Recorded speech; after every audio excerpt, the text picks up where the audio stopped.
On the night of the 26th of December 1986, the fourth reactor of the Chernobyl power plant exploded.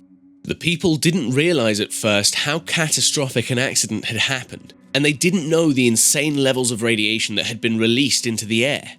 In comparison, the radiation levels were about 400 times the amount released by Hiroshima.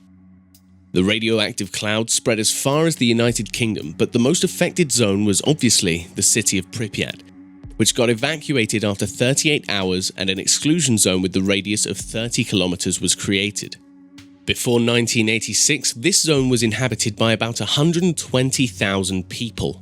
You might think that everyone was evacuated, but 197 people still live there. More than 30 years after what's considered the worst nuclear disaster in history, the radiation levels became low enough, and an insane building known as the sarcophagus was built around Reactor 4. Pripyat became an apocalyptic town where nature took over, and the zone became a strange tourist attraction. So if you want to visit, you can get a one-day tour for as little as $139. Although you will always be safe and protected from the radiation, the problem with these trips is that you can't go anywhere you'd like, and you'll always have to stick to the group. Because of the lack of freedom you have with an organized group, another way of exploring the unique exclusion zone of Chernobyl started gaining more and more popularity. It's called stalking. This became sort of a subculture, although the government clearly states that it's illegal to go into the 30-kilometer zone without a guide in an organized tour. If you get caught, you could get a fine, possibly go to court, and be expelled from the zone or even from the country. Another issue you'll face if you want to illegally stalk into Chernobyl is that you're risking your health because of the radiation level. See, in an organized tour, you'd likely be guided through the locations with the lowest levels of radiation. But a stalker has to go through highly contaminated zones like the Red Forest, which received the highest doses of radiation from the Chernobyl accident. But if you don't mind risking your health, getting caught by the security and sleeping in a 30-year-old rusty and moldy room, then stalking might be the option for you. So how do you actually prepare for the exclusion zone? Well, first, you have to get to Kiev in Ukraine. A two-way flight from London to Kiev costs about $160, and from New York it's about $600. Depending on which part of the world you come from, flying has a considerable cost. But the money you have to spend on this illegal expedition doesn't end there. You then need to pay for a professional stalker that will guide you. This could cost from $400 to $600 depending on the size of the group, which are usually formed of 3 or 4 people. So you're in Kiev, you've met your guide, and now you have to go get the equipment, food, and water. You need a big backpack with a sleeping bag, a penknife, pepper spray in case you meet wild animals or other dangerous stalkers, a small camping stove to boil water, some clothes, toilet paper, snacks, instant food, and about 5 liters of bottled water. The expedition will last 4 days and you'll need more water, but you can't have a heavy backpack. This means that you'll somehow need to get more water whilst you're in the exclusion zone, but we'll solve that problem later in the video.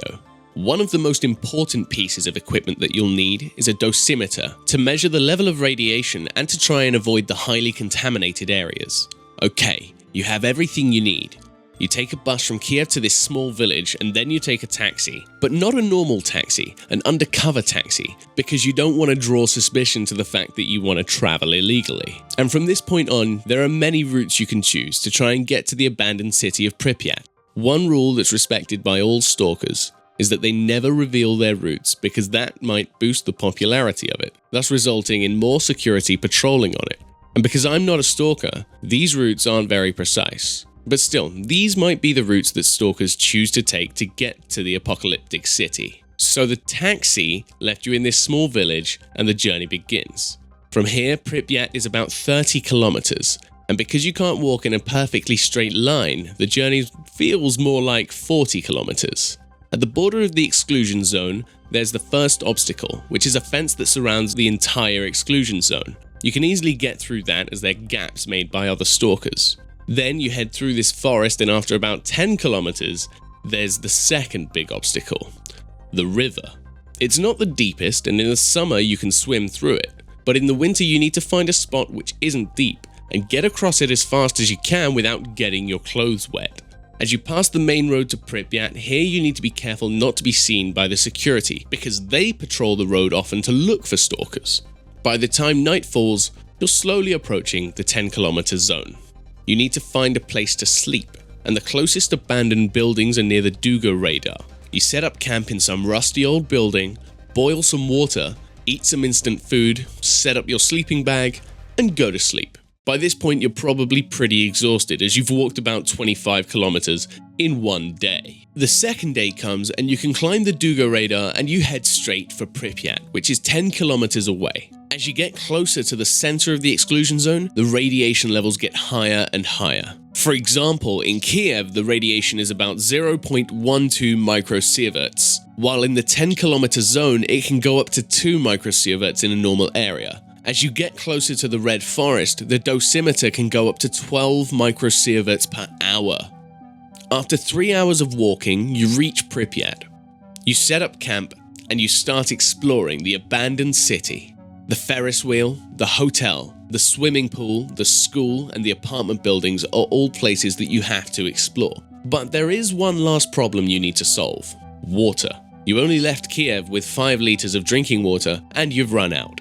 Fortunately, there's a place called the reservoir where rainwater accumulates. It isn't the best for drinking, but you've got no other choice. It's not deadly or harmful, and every stalker drinks water from it. You can spend more nights in the city of Pripyat sleeping in an old flat full of dust and mold, but you always have to be careful because you can get in big trouble if you're seen by security. The next day, you've got a couple of hours in the morning to explore, and then it's time to leave the city. Heading out of the exclusion zone on the same route, spending one more night at the Duga radar.